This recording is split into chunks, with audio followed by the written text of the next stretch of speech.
0012. Baiklah, saya di sini akan membawakan materi tentang manusia dan sejarah.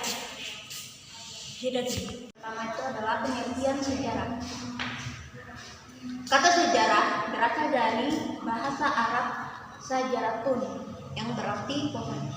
Hal ini disebabkan karena awalnya kata sejarah digunakan untuk menyebut ilmu yang mempelajari asal-usul keturunan atau keturunan seseorang. Akan tetapi, ketika objek perhatiannya berkembang menjadi asal-usul berbagai peristiwa, maka ilmu sejarah berubah menjadi ilmu yang mempelajari asal-usul peristiwa yang terjadi. Ini tenang. Beranjak dari kenyataan tersebut, dapat diambil pemahaman bahwa objek perhatian yang dikaji ilmu sejarah akan sangat luas, baik dari sudut waktu maupun peristiwanya. Oleh karena itu, kemudian dimunculkan pembatasan bahwa tidak semua peristiwa akan diperhatikan dan dikaji oleh sejarah.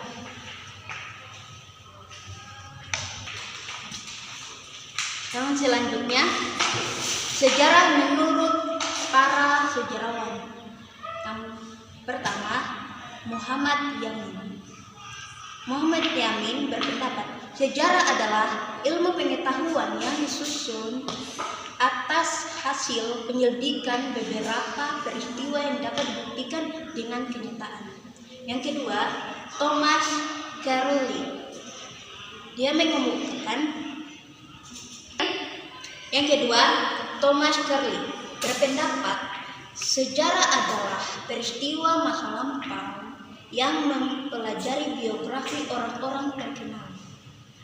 Mereka adalah penyelamat pada zamannya.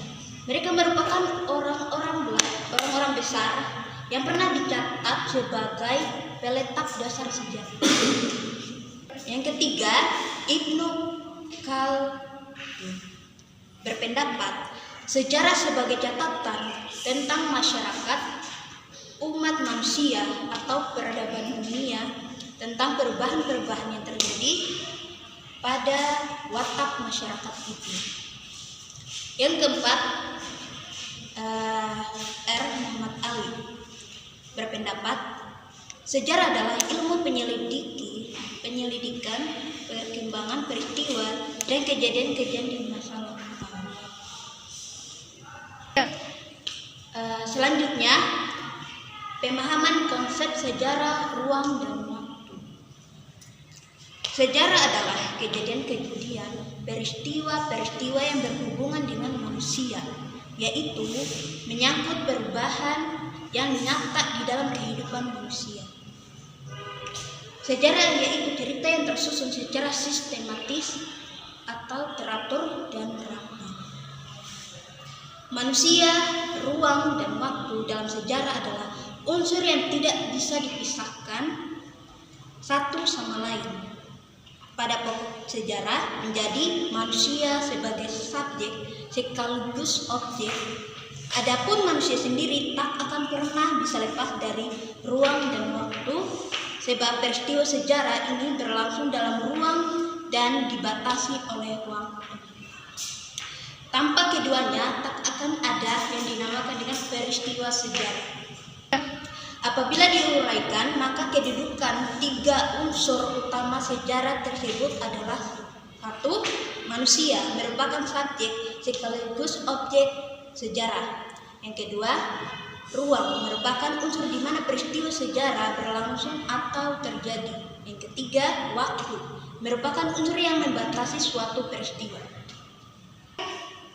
Baiklah adik-adik, itulah yang bisa saya sampaikan pada hari ini, materi yaitu manusia dan sejarah. Jika ada salah mohon dimaafkan. Assalamualaikum warahmatullahi wabarakatuh.